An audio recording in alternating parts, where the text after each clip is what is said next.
It started with applause. The audience rose as Jimmy Kimmel announced the name with practiced flair.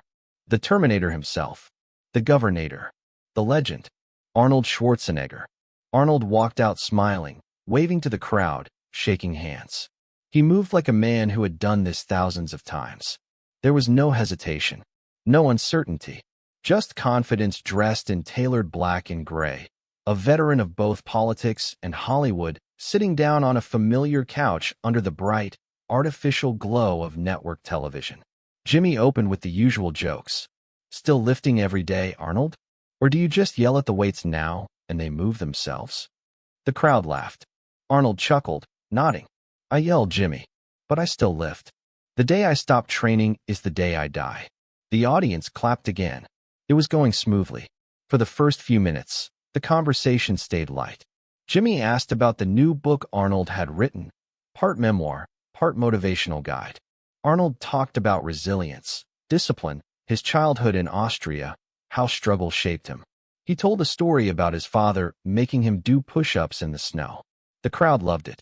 But Jimmy was restless. He flipped through his note cards, pausing on one, then looked up with a smirk. So, you've written a book about being a better person. That's quite a pivot from crushing skulls in movies and vetoing climate bills in Sacramento. Arnold didn't blink. We all evolve, Jimmy. That's the point. If you're not changing, you're not learning. Jimmy laughed. But do you really think people are buying the new Arnold? The wise elder statesman version.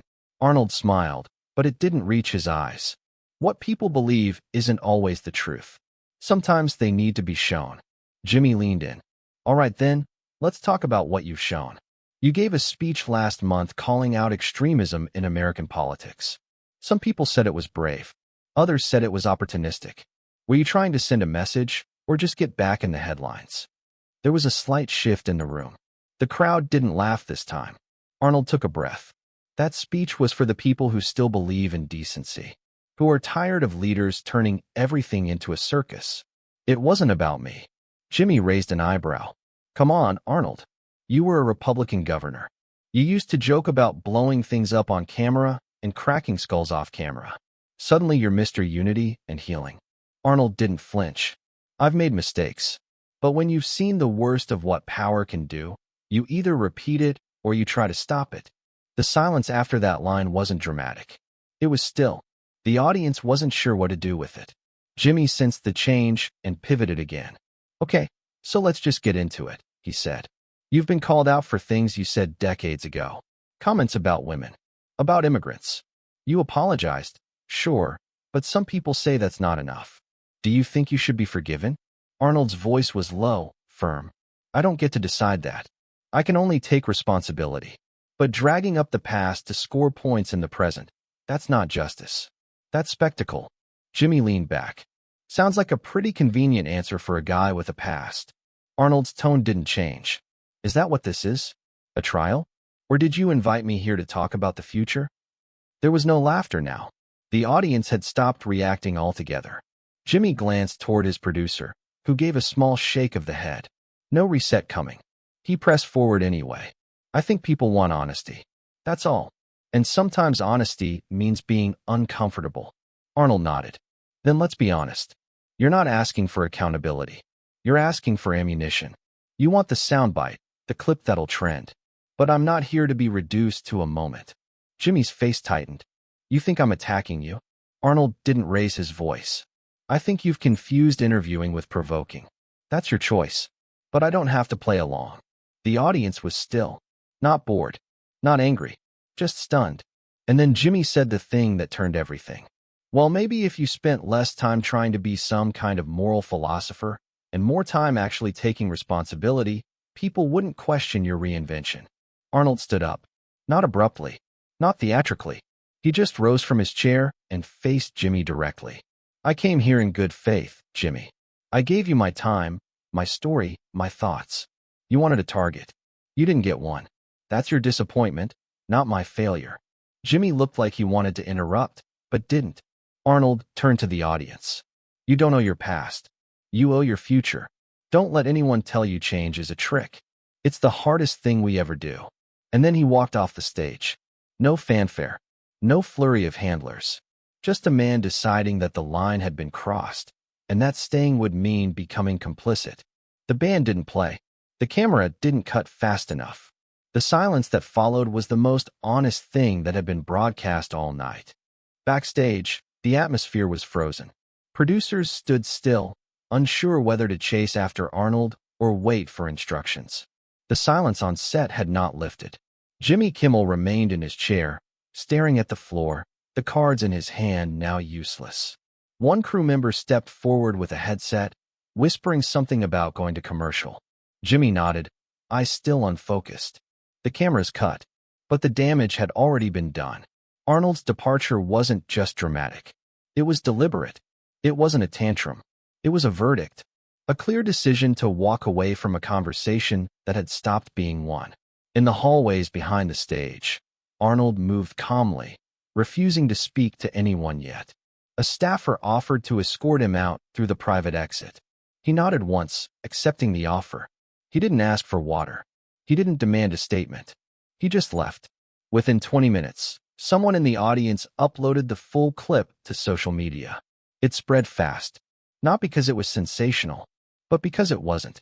There was no shouting, no threats, just a quiet refusal to be disrespected. A refusal that resonated in a culture exhausted by constant noise.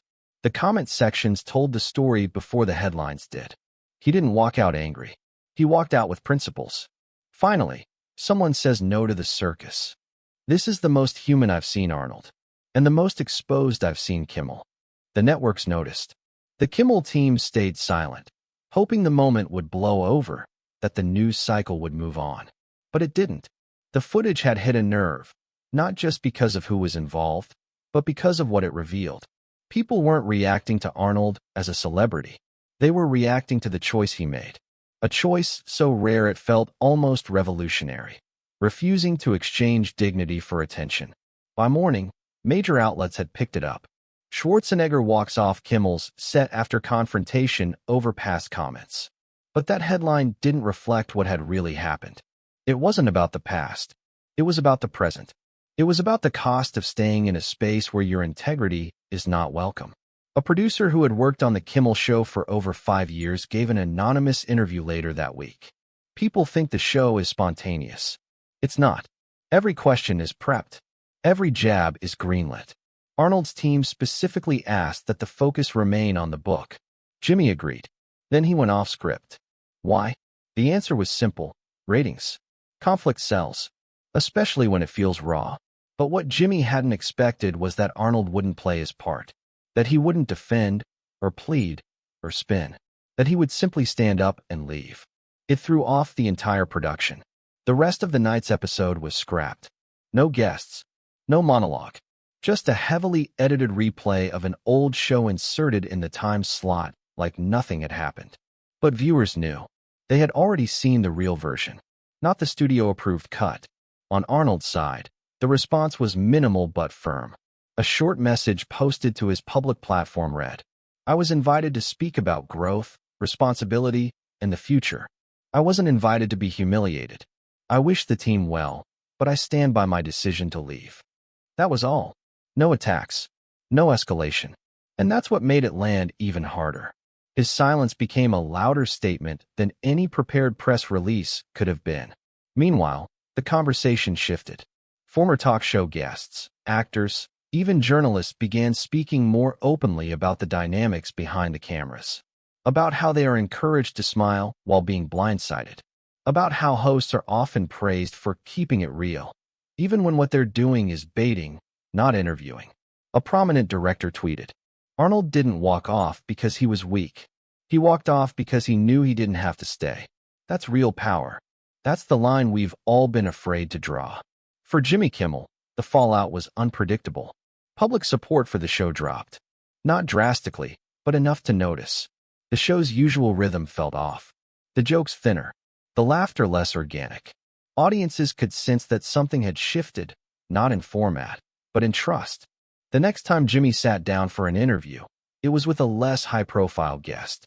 The conversation was safe, rehearsed, and painfully cautious.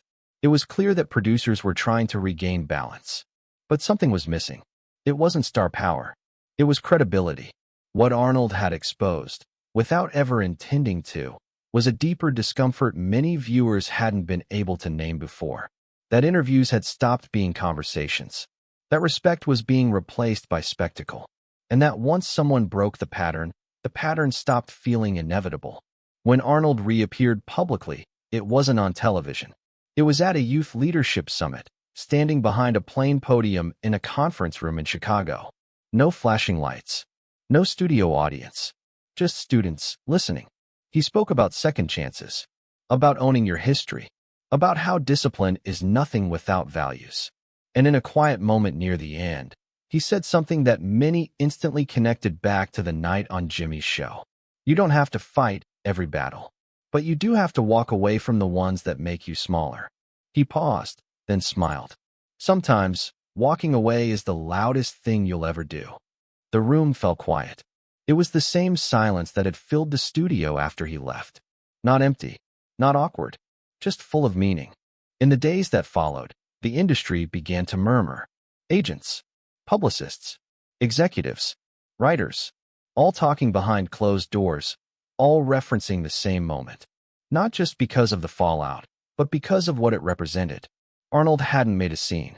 He had drawn a boundary, and he had drawn it on live television, in a space where boundaries were rarely respected. That simple decision, to walk away with clarity and without anger, became something of a quiet benchmark.